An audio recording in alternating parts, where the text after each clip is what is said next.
Hi, we're talking with Vivian Echevarria, who is a public health educator with the Alaska Area Native Health Service. She's the Chief of Health Education for Indian Health Service, is a certified health educator, and is an Athabascan from Glen Allen and Tanana. Today we're going to be talking about fetal alcohol syndrome and some of the consequences and prevention methods for fetal alcohol syndrome, or FAS. Vivian, what are alcohol-related birth defects? Fetal alcohol-related birth defects is a term that's used that describes a wide range of birth defects that occurs when a woman is consuming alcohol during her pregnancy. When you say a wide range, what do you mean a wide range? The range, we describe fetal alcohol syndrome as a pattern of mental and physical defects that occur when a baby is born and as a direct result of a mother who's drinking alcohol. And so fetal alcohol syndrome is the most severe then of this pattern. What's on the other side of the range? Yes, and it is the most severe. Fetal alcohol effects, many people have heard what fetal alcohol effects is. It describes the milder forms of the effects of alcohol. Who makes the diagnosis of FAS or FAE? The only person who can diagnose FAS is a physician. So many people in the community can't go across and I try to identify kids because of maybe what they have on their facial features exhibit that of FAS. The only way to diagnose it is through a trained physician. Is there a safe amount of alcohol that a pregnant woman can drink? No, and there is no safe level for women who consume alcohol during pregnancy. We recommend as healthcare providers that women abstain or not drink any amounts of alcohol during their pregnancy. So does a father's drinking then have an effect on the fetus? Yes, it does. During the time of conception, if the father is consuming alcohol, it has been shown that children have been born with learning disabilities and developmental delays.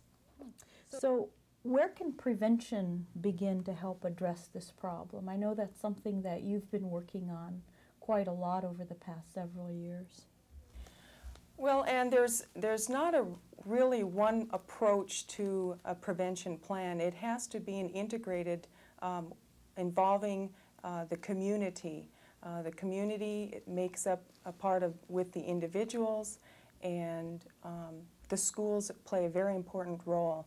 So with these three entities, the community, the school, and the individuals that make up that community, they can be an effective approach for a planned approach to prevention of FAS and FAE.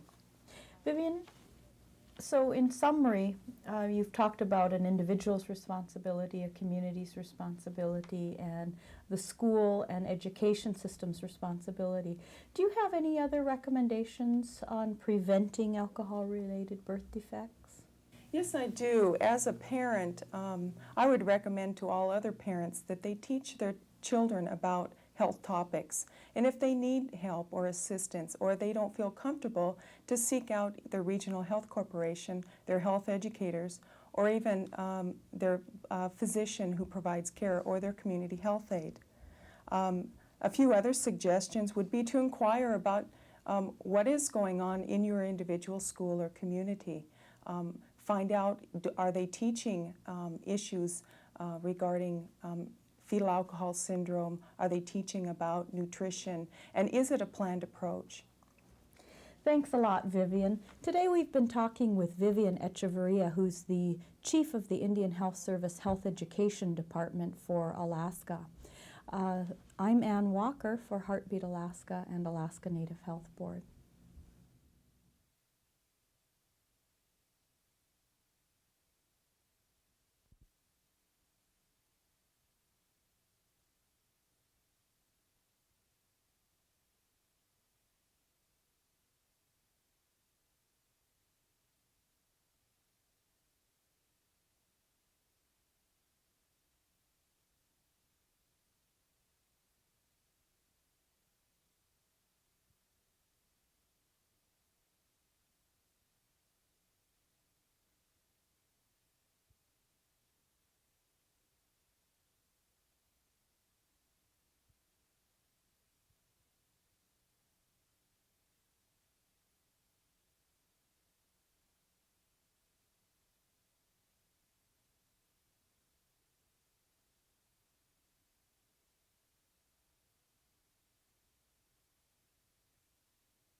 The village of Holy Cross sits on the banks of the Yukon River.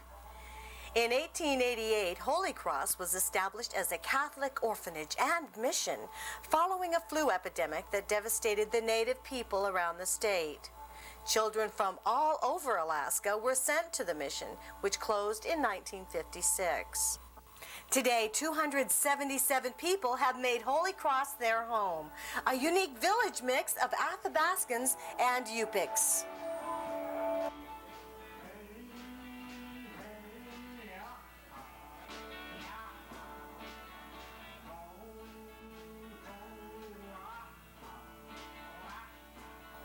Four years had gone by without a formal honoring of elders.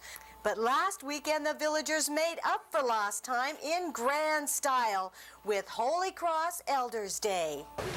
When I get a hemo, this is on me. Just tip me over and pour me out. Honoring our elders is the theme, and so many of you elders give so much support and guidance to the younger ones, and I'd really like to say thank you.